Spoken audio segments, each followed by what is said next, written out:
It all started with a flatbread. Let's go way, way back. Not 500 years, not even 1,000. About 7 or maybe 8,000 years ago, in Mesopotamia and modern day Iraq and in ancient Egypt, people had learned how to grind grain and make dough. They baked this dough on hot stones. What they got was a thin, flat piece of bread. But at some point, someone must have looked at that plain bread on an empty stomach and thought, what if I put something on top of this? And just like that, the first page of pizza history was written. They added olive oil, chopped onions, garlic, herbs, sometimes olives. These topped flatbreads became very popular in ancient Greece. The Greeks called it plakos. When the Romans conquered Greece, they took this food with them. You can even find similar recipes in Roman cookbooks. But was this really pizza? Yes and no. There was dough and there were toppings. But the key ingredient that defines pizza, the red tomato sauce, was missing. And without it, can it really be called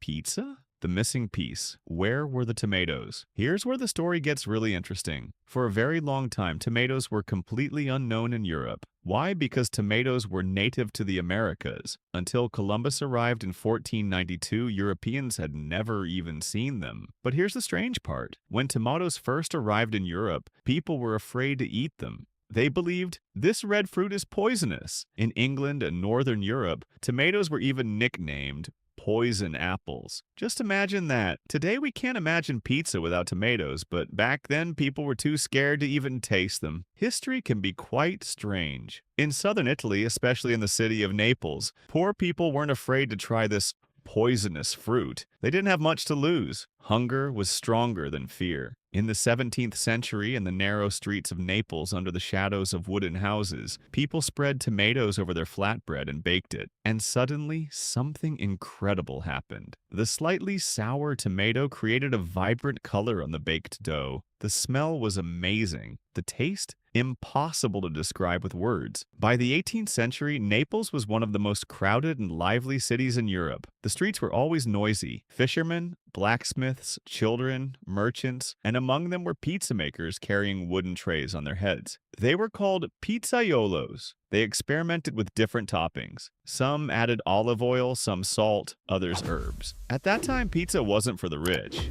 It was food for the people. It wasn't served in fancy restaurants, but sold on the streets and near ovens. It was cheap, filling, and delicious. For the working class of Naples, pizza was almost a miracle. And in those busy streets, pizza slowly evolved. Every pizzaiolo added their own secret. Every neighborhood created its own version. Pizza was no longer just food. It became part of Naples' identity.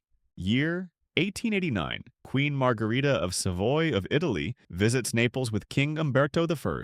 They are hosted in the palace, but the queen is curious. I want to taste this city's famous food, she says. Naples' most famous pizzaiolo, Raffaele Esposito, gets to work immediately. He prepares 3 different pizzas, but one of them is special. It has white mozzarella cheese, red tomato sauce, and green basil leaves, just like the colors of the Italian flag. When the queen tastes it, her eyes light up. She loves it more than the others and even sends a thank you letter to Esposito. In her honor, he names the pizza Margherita. From that day on, pizza was no longer just street food. It had the royal seal of approval. It could now belong to both the rich and the poor. Crossing the ocean, but the story doesn't end here. In the late 19th century, life in Italy was very hard. Poverty, hunger, no jobs. Millions of Italians decided to go to America for a better life. They packed their bags, took their families, and boarded large ships. After weeks at sea, they arrived in cities like New York, Chicago, and Boston. And they didn't bring just hope.